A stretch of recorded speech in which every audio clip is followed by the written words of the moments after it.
our massive economic engine in our private sector, which is our Rio Grande Valley Port of Brownsville. Monthly updates. Chief Ed Campirano joining us right now. Looks like another big record year. All that tonnage, all that stuff coming into the port. So let's catch up to speed on that first, Chief. Well, yes, it looks like 2022 was another record year, exceeded total volumes that we had in 2021, which is obviously great for us. We saw an increase in, our steady business. Steel slab is growing, and it will continue to grow. We already know for 2023 and 2024, we continue to increment to support our partners in Mexico. The wind blade business is going to be strong this year, so that's encouraging. We've got a lot of cement on the ground, I should say in the warehouses. We're seeing some new commodities coming to the port. So not only did we have a good 2022, 2023 is shaping up to be even better. What does all that, all the raw materials, all the steel, all the cement, what does all that say to you as far as the strength of the economy? Because we've touched on this before. Usually the maquilas are manufacturing in the industrial north of Mexico. Usually that's a leading indicator of an economic slowdown in the U.S. when orders stop going south of the border to all those factories. It doesn't seem like there's a slowdown right now. Well, I think on the steel front, there are some things going on in Mexico, kind of movements in that market, and our partner here at the port, Ternium, is moving in to fill those voids. We understand from them, construction is on an uptick, not only in Mexico, but they're seeing demand other areas. Of course, the automobile industry is coming back. They're a primary supplier to that industry. The white appliance industry, which does a lot of consumer goods like washing machines, refrigerators, stoves. They're seeing an uptick in a lot of their business that kind of slowed down in 2020 and 21. So that's a good thing for us. Domestically, we're importing more cement than we have in the last 3 years, and all of that is for U.S. market. I will tell you, because you're going to ask me, certainly if we see a positive announcement anytime soon with next decade, that's only continue to drive a great deal of materials such as cement, aggregate, sand. I mean, a lot of that is going to be needed for that project. So I think a lot of it is not only have these companies been preparing and posturing for increases to come, they're also doing well as we begin to see an uptick in our economy. With all the steel and commodities headed toward Monterrey, the industrial north of Mexico, do they sell themselves to the world, to industry, to multinational firms? Do they sell themselves with our port, with Brownsville, as it seems to be their port, their seaport here at Brownsville?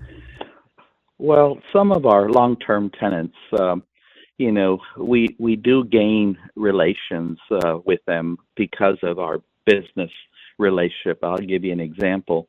Ternium, which obviously is our large customer, their primary supplier of iron ore for the steel making is a Spanish company, largest Spanish company in the world that is in that trade.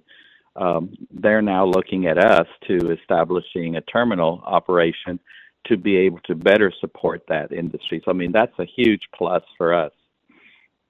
So we're beginning to see more and more of that. We have seen more foreign investment in the port over the last 4 or 5 years, and all of those businesses are growing, and they begin to bring other industry that is looking at either gaining a foothold in Mexico or in the United States. And so we're seeing more of that. Cement is a good example. We've always had some form of operation. Mostly it's the suppliers of cement, but the makers or those that provide the elements or the material that goes into cement making, that's always been an import, and that's beginning to grow substantially. New products of cement, new types of cement are starting to come in. Turkey, Spain is a big importer of cement here to the Port of Brownsville. So we're starting to see other companies come as a result of some of the long-term relationships we've had here at the port. Ed Campirano is director of the Rio Grande Valley Port of Brownsville. And now that lawmakers are meeting up in Austin, what are you keeping an eye on? What do lawmakers need to fund? I know the funding of infrastructure, specifically for ports, that's a topic of conversation. What can you share? Well, I can tell you that from the port's perspective, through the state association, while there are multiple things that interest us, probably the two biggest focuses are going to be on seeking funding for port infrastructure to support the continued growth of ports.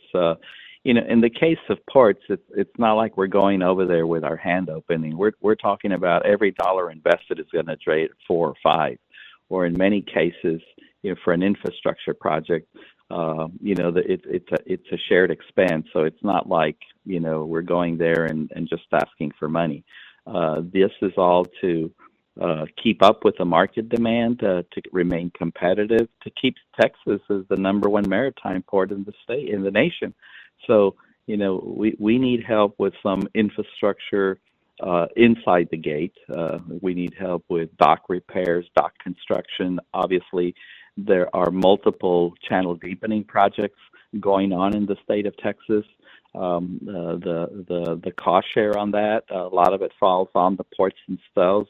So we're seeking some kind of assistance in that regard. So mostly going to be focusing on port infrastructure. Well, TxDOT seems, in many conversations, it always seems that TxDOT might be in charge of handling this. But good news for us, again, Terry Canales is from the Valley, again, chairman of all the transportation stuff. And this legislative session might give us a leg up in making sure that if they do set aside, like $1 billion cookie jar for infrastructure, for ports, make sure that we get our share and Houston doesn't gobble up all the money. You know what I mean?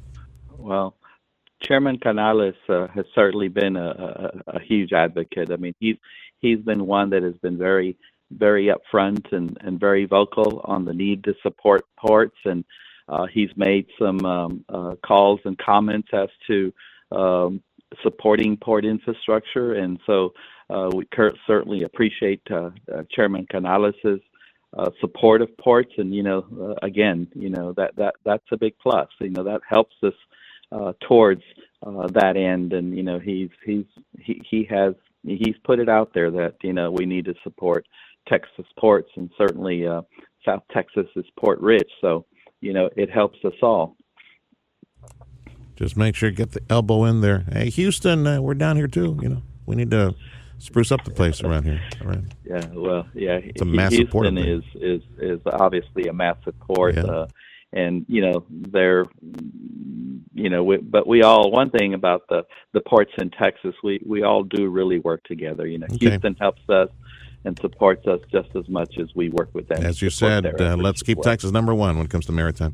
Thank you, Chief. Absolutely. Appreciate the update, and best of luck in trying to land that LNG announcement sometime in the first quarter. That's our Chief of Operations. He's the director of the Rio Grande Valley Port of Brownsville.